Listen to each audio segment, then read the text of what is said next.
Mark Godby say, can the Birds push for the NFC South title soon? Probably not next season, but I say probably like the season after. It's just gonna depend on how this roster is gonna gel out as far as what this new direction they're gonna go under. Yeah. I agree. I honestly think that man said a pretty wild lie.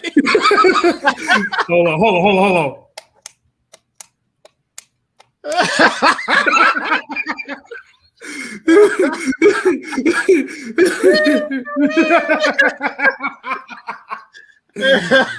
Yo. Y'all tripping, man. Hey, like I said, I ain't have to say nothing, bro. Like I said, these folks got our backs. And like I said, even the people that disagree with us, fuck with us. And that's all I care about. Man, what the hell the question was again? I forgot that. No, he was saying, do you think the Falcons be able to win the NFC South here soon? Only if they commit to the running game. If the running game is a lot better, yeah, they will. Because you got Matt Ryan at the helm, man. If you got a good running game with Matt Ryan, absolutely, they're going to make the playoffs.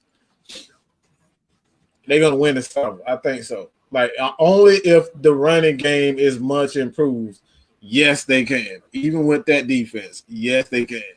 Matt Ryan with a running game is deadly. Oh, hold on. Michael Covington says, I love the show, never answer questions. You got a question for us, man? We'll make sure we answer that. When you gonna answer it, man? You gotta ask the question, because like I said, it's like 7, 8, 9 different questions going on at one time. Catch all of them at once. Hey man, I guess they tell us stop being damn goofy. All right, man. What's the damn question? Shit, I forgot. Okay. This the next. We're gonna let he gonna come with one. Like I said, we appreciate him. He said, "Don't be surprised if we make the playoffs. Look at the pack when they signed LaFleur.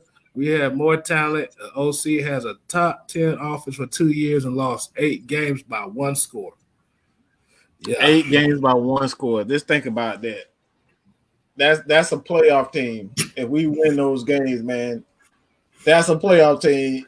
If you win those games, we lost 8 games. Wait a minute. I think I found the question. Look. I'm about to say Ice Finesse. I think he asked that it was the Micah Parsons question. What do you think about Micah Parsons? My bad, y'all. We kind of got thrown off the game because somebody wanted to come in here and talk shit. So, when you talking shit, we kind of go off the grid for a little bit. we make mistakes too, man. Don't beat us up too bad, man. Exactly. But Micah Parsons, what was the Micah Parsons question? I think it was basically, how do you feel that he will fit in here, knowing that they moved to a 3-4? Oh, absolutely. I think that was that question, if I remember correctly. I think Matthew Judon. Just think about Matt Judon for the Ravens. I think he'd fit like him. I think he'd be a perfect addition to it because you already have Fourier, Dion. Then you got Parsons to be that X factor who can be that more physical outside linebacker to go with Fowler if they bring back Fowler. I think it's a perfect duo, to be honest. But you don't expect Fowler to be that number one, edge guy. You got a rookie there who can do some pretty spectacular things. Like he's a great tackler as well as he can get after. He can get after the quarterback. So I think that'll be a perfect mix with a guy like Dean Pease who loves to just send blitzes from different angles. Oh yeah, he said. I misinterpreted the question. He was basically asking was like, is it necessary to draft him since we already have a guy like Michael Walker behind already on the team? Yeah, I think it is.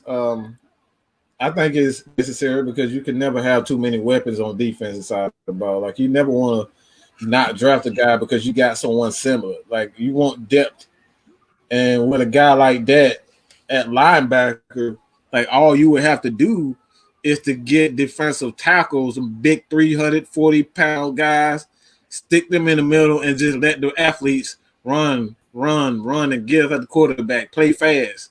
And you can protect Deion, you can protect Micah Parsons, and let them do their thing. So I think you can never have too many athletes. You can never have too many athletes on the defensive side of the ball, man.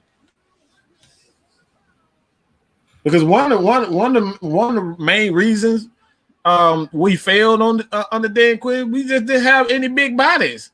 We were getting pushed around. We didn't have big bodies. We had athletes, but we had nobody to protect them. Exactly. Oh, hold on. ATM 3405 said Michael Parsons is under a harassment investigation right now. His draft stock. I think I heard something about this. I just read it today. It was something about it's his attitude, and he did something in the locker room. I don't want to say what I read, but we just gonna leave it at that. Leave it at that. That's you already know how all the blame don't like that type of shit. So let's put up the X. Let's say that. Put up the X. Yeah, but like I said, we don't know if it's all true or not. So, but yeah, as far as like when they starting, ATM 3405 said this is Penn State we talking about. Damn. Yeah, Penn State don't have they don't really have a good that reputation. That reputation is on the other side of the game that we will not talk about. yeah. We're gonna kind of leave that alone. You don't know the story by now, we're gonna leave that alone.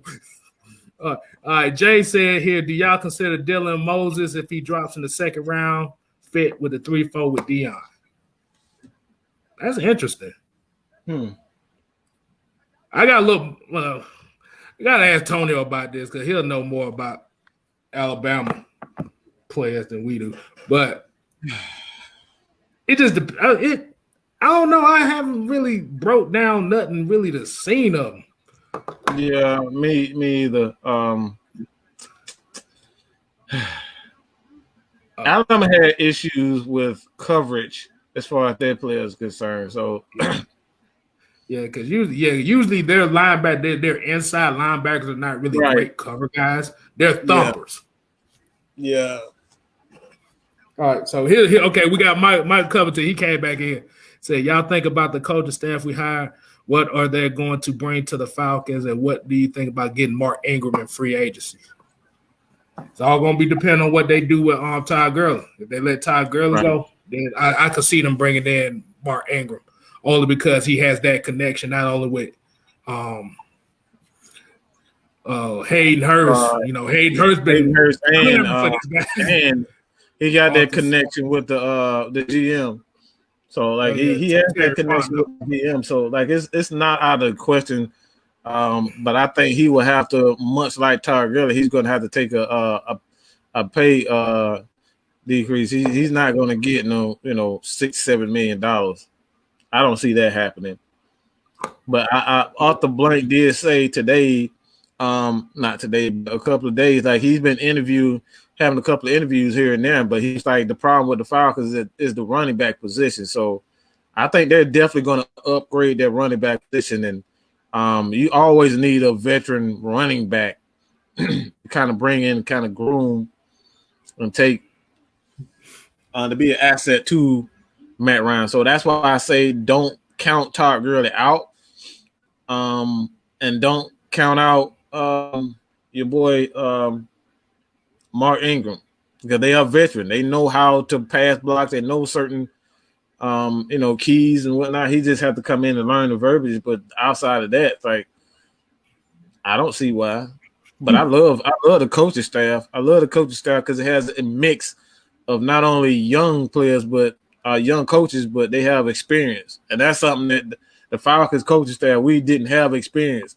I think one of the older guys on the staff was Bob Sutton. That was it.